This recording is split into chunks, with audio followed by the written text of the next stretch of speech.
bonjour, c'est encore moi. Et si nous prenions quelques petites nouvelles du combat incessant de Donald Trump pour établir une internationale socialiste américaine? Parce que c'est bien parti son affaire, là, ça tourne.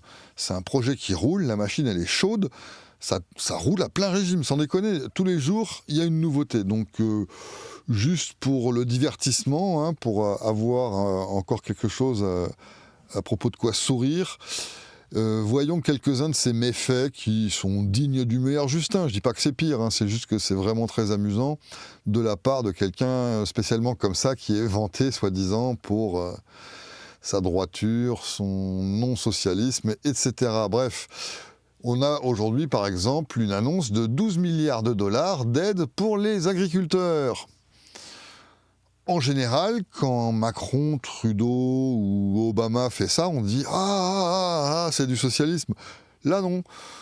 Donc bon, on peut s'interroger sur les motivations qui sont derrière cette subvention de 12 milliards. Et alors, il apparaît que c'est à cause du fait que les agriculteurs sont un petit peu ruinés à cause des droits de douane établis par la trompe tout autour des États-Unis. Et ouais, comme tout coûte plus cher pour traverser la douane, les agriculteurs, bon, comme toutes les autres professions, c'est chacun son tour, hein, vont réclamer de la thune, ce qui permet en fait, avec un système comme ça, de procéder à une redistribution quand même vraiment efficace. Hein. C'est vraiment une tuyauterie, une plomberie à toute épreuve pour redistribuer le pognon des gens en les extorquant de façon légale et que ça passe crème au nom du patriotisme ou je sais pas quelle connerie. Donc voilà, la trompe distribue 12 milliards. Alors là, on est dans le truc habituel. On va pas crier au loup à chaque fois qu'il donne du pognon à quelqu'un, il fait ça sans arrêt, c'est vraiment un communiste, on le sait déjà. Mais là, ce qui est amusant, c'est la petite phrase « Ils visent également à leur assurer le financement de leurs semis pour l'année prochaine ». Donc on a un pas de plus vers la nationalisation de la bouffe. Alors ce qui est une bonne nouvelle, c'est que si le gouvernement nationalise la bouffe aux États-Unis, je pense que l'épidémie d'obésité va trouver une solution assez vite. Surtout que bon, 12 milliards, c'est bien gentil, hein, mais les agriculteurs, ils en voudraient quand même un petit peu plus. Ils disent que 12 milliards, ça suffira jamais à compenser le bordel que tu as foutu avec tes droits de douane, hein, la trompe premier. Donc ils demandent plus et ils auront plus parce que au minimum déjà ça coûte rien de demander, ils n'ont rien à perdre. Mais si on veut continuer à s'assurer leur disons docilité et leur coopération dans le grand kolkhoz états-unien, il faut qu'on continue à les arroser. Donc il n'y a pas de raison que ça s'arrête à 12 milliards. Il n'y a aucune raison. On a maintenant une autre nouvelle qui concerne un rachat d'entreprise, donc Netflix qui veut racheter ou Warner Brothers, si j'ai bien compris. Et la trompe, il dit, pas sans moi, hein, les petits gars. Moi, je vais fouiller dans vos petits paplards parce que moi, ça m'intéresse de contrôler un peu tout ça. Donc là, il n'a qu'une attitude de parrain pour l'instant. C'est pas encore du pur communisme. Il fait juste que menacer. Il dit, ce deal pourrait être un problème et je crois que je vais m'impliquer dedans. On est plus dans le Mussolini, là, en fait, que dans le Staline. C'est pas très différent, mais sauf que là, c'est... Si on veut vraiment faire ça à la loupe, c'est à grossir la marque de socialisme, on va dire que là, c'est un peu plus du Mussolini. Le coup d'avant, c'était, ouais, c'est pas loin du Staline. Là, c'est plus du Mussolini. C'est bien parce que c'est panaché, tu vois, c'est varié, on s'ennuie pas. Et on se demande tout le temps, ça permet d'alimenter les conversations et les paris, on se demande tout le temps ce qui sera le prochain exploit de la trompe. Alors là, qu'est-ce qu'on a? Ah oui, alors là, on en a un bien. C'est la trompe qui fait un discours à des gens, parce que les gens commencent à se dire « mais on est de plus en plus pauvres, c'est le bordel, les loyers augmentent, enfin c'est la merde partout, il y a du chômage.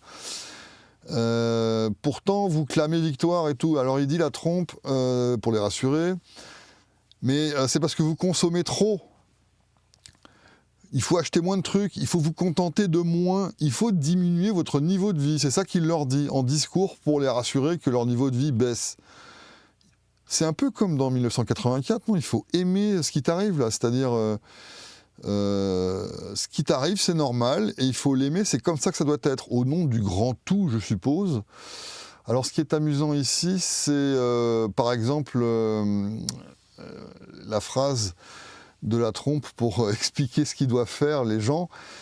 Ah, ils sont cons, ces gens, ils ne comprennent pas, donc on va leur expliquer. Il leur dit on a toujours besoin d'acier.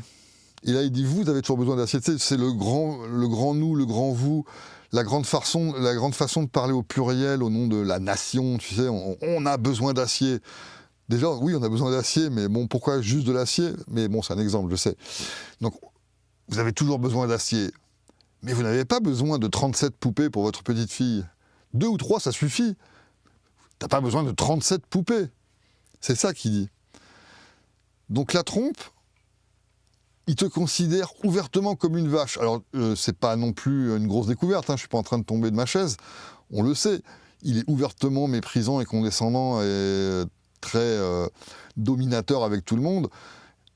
Déjà, quand t'es juste un autre président comme Macron, pourtant c'est pas de la merde, Macron ou un truc comme ça. Enfin si, c'est de la merde, mais tu vois ce que je veux dire, c'est quand même le top. Il fait partie du top. Tous ces gars-là, ils sont dans un club et ils méprisent déjà les mecs de son propre club. Alors imagine toi qui es 97 étages au-dessous. Forcément, il te parle comme un débile profond et il te dit, t'as pas besoin d'acheter 37 poupées à ta petite fille. 3, ça suffit. Comme ça, nous, on peut acheter l'acier pour faire les tanks et les missiles, tu comprends? Bon. Ah oui, alors ça, c'est intéressant. C'est pour voyager. Dorénavant, à partir de je sais pas quand, je sais pas si c'est déjà en activité ce truc-là, mais bref, il est prévu que pour rentrer aux États-Unis, notamment les Français, alors je sais pas ce qui se passe pour le Canada, j'ai pas fouillé parce que bon, j'ai pas que ça à faire, mais pour les Français et d'autres touristes qui peuvent aller aux États-Unis sans visa, il va quand même y avoir un durcissement des règles à la douane, donc prépare ton truc à l'aéroport quand tu vas arriver là-bas. Parce que tu vas devoir sortir ton historique des 5 dernières années de tes réseaux sociaux. Et je crois aussi tes emails. Je n'ai pas appris l'article par cœur, mais bon, on va te demander à la douane, probablement, je ne sais pas s'ils vont le faire à tout le monde, de sortir 5 ans d'arriéré. Je me demande ce qui se passe si tu arrives en disant moi, j'ai rien, j'ai pas de téléphone. Ce qui est vrai, en plus, j'en ai pas. Comment je prouve que j'ai pas de téléphone, que j'ai pas de trucs comme ça? Ça va être très intéressant. Merci la trompe pour cette sécurité accrue, parce que c'est vrai que rentrer dans ton pays qui t'appartient, sans vérifier le contenu de mes emails, c'est vrai que ça pourrait être dangereux, quoi. Je reconnais. Bref. Alors c'est pour ça que moi, je vais contourner la difficulté et je vais demander la carte d'or, la Trump Gold Card. Donc tu vas sur trumpcard.gov et tu peux... Attends, on va essayer de retourner dessus parce que... Non, tant pis. Parce que si, quand même, la page de garde, elle est quand même super. Ça vaut le coup de la voir 2 minutes. Regarde ça. C'est pas magnifique, ça? Attends, je vais cacher un peu les livres, là. The Trump Gold Card. Avec les nuages qui bougent et tout. Oh putain, il y a un aigle. Il y a 2 aigles. Attends, il y a 2 aigles. Waouh. Franchement, puisqu'il t'emmerde à l'extérieur avec ses droits de douane et qu'il urine tout le monde, et qu'en plus tu sais qu'il va te filer du pognon si t'es agriculteur ou marchand d'acier, mais pas si t'es fabricant de poupées, par contre, ça, bof. Hein. Donc le mieux, c'est d'habiter à l'intérieur du pays. Et pour ça, tu demandes la Trump Gold Card. Il y a une platine qui arrive aussi. Hein. Alors donc, moi, j'ai commencé la souscription. Ah merde, c'est tout parti, fait chier. Bref, tu vois ici le total qu'on me demande, et ça, c'est des frais de dossier, c'est 15 375 $. À 2, si on y va en couple, ça fait 30 750 $. C'est les frais de dossier, ça, hein, parce qu'une fois qu'ils ont examiné ton dossier, si c'est non, t'as 30 000 $ dans le cul, et si c'est oui, tu dois donner 1 million par personne au gouvernement américain. Voilà. Et comme ça, tu rentres, quoi, au pays, t'as des papiers, je sais pas si t'es citoyen, je connais pas trop le détail, mais en tout cas, tu peux tout de suite commencer à faire du business et à habiter là-bas, quoi. Donc là, on n'est pas dans le Staline, on n'est pas dans le Mussolini, quoique un peu les deux quand même, je sais pas trop. On est plutôt dans le... Je mue en ce moment. On est plutôt dans le Nick Land ou l'autre, là, comment il s'appelle Curtis Yarvin, c'est ça? Où on nationalise... Non, c'est l'inverse. On privatise l'État, on nationalise le pays. Ça revient au même, hein, je veux dire, pas très différent. Et donc là, c'est ça qui se passe. C'est-à-dire que maintenant, tu peux acheter un ticket. Bon, après, chacun ses goûts. Hein. Mais bref, pour les champions de la liberté, je trouve ça quand même assez comique. On va maintenant finir avec... où est-ce que c'est ce truc? Ah voilà, un autre débile profond, c'est Gene Simmons, le bassiste de Kiss. Si tu connais pas Kiss, t'as pas perdu grand-chose. Alors bon, ok, moi j'aimais bien quand même quand j'avais encore 10-11 ans, c'est vrai. J'aimais bien les premiers albums, là, jusqu'au deuxième live. Et puis après, ces abrutis, ils ont sorti un truc qui s'appelle I Was Made for Loving You. Et même là, même à 11 ans, j'ai dit non, là c'est pas possible. C'est pas possible, c'est interdit de faire ce genre de truc. Donc, bon, bah, heureusement qu'il y avait quand même déjà aussi Black Sabbath, Judas Priest et puis, je sais pas, Saxon. Et Motorhead. Sinon, je m'en serais pas sorti. Mais bref, Kiss, c'est un groupe monumental. C'est des stars planétaires. Les gars sont milliardaires, littéralement. En tout cas, ils sont multimillionnaires. Et là, tu as Gene Simmons qui vient, donc ça c'est de quand? C'est d'aujourd'hui ou d'avant-hier, qui vient queener. Tu sais, aux États-Unis, là, ils font souvent des trucs là où des politiciens interviewent des gens connus pour leur demander leur avis sur des trucs. Et là, Gene Simmons, qui est milliardaire, est venu dire que bah, c'est quand même chiant parce que l'industrie de la musique traite les artistes comme de la merde, comme des esclaves. Au moins, les esclaves, on leur donnait à boire et à manger. T'imagines, c'est Gene Simmons qui dit ça. Bref.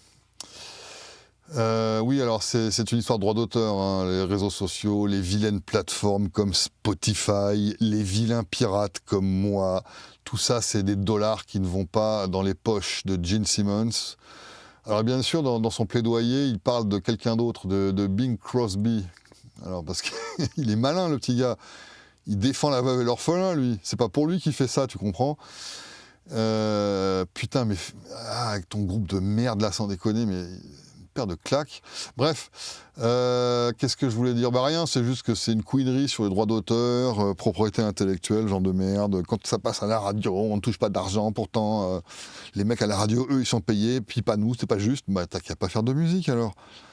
Ou tu leur vends directement, j'en sais rien, mais le mec, il est ultra milliardaire, et il dit qu'on peut pas faire d'argent en jouant de la musique. Ça va pas la tête ou quoi? Fais de la musique assez intéressante pour qu'on ait envie de l'acheter. Je bue encore. Moi, j'achète des disques que j'écoute même pas parce que j'ai trop aimé l'album que j'ai piraté illégalement. Tu comprends le concept de faire quelque chose de si bon et en plus de si bien emballé dans une belle pochette et tout, que ça me donne envie de posséder l'objet physique? T'as qu'à faire ça, espèce de débile, au lieu de faire des chansons de merde là, avec des refrains pourris. Bref, là tiens, on va écouter du vieux Kiss tant qu'à faire. Bon, ok, les tout vieux morceaux de Kiss, là, les années 70, c'est pas si mal. Mais alors, c'est surtout quand c'est repris par de vrais groupes que là, ça devient vraiment excellent. Donc, il y a quelques idées à exploiter qui, quand elles sont mises en valeur, peuvent donner quelque chose de super. C'est pour ça qu'on va écouter maintenant une de ces reprises du morceau Detroit Rock City qui a été renommé Berlin Rock City. Donc ça, c'est vraiment trop bon et c'est mes petits chéris de RKL. Donc je vous souhaite une bonne soirée, une bonne nuit, à bientôt!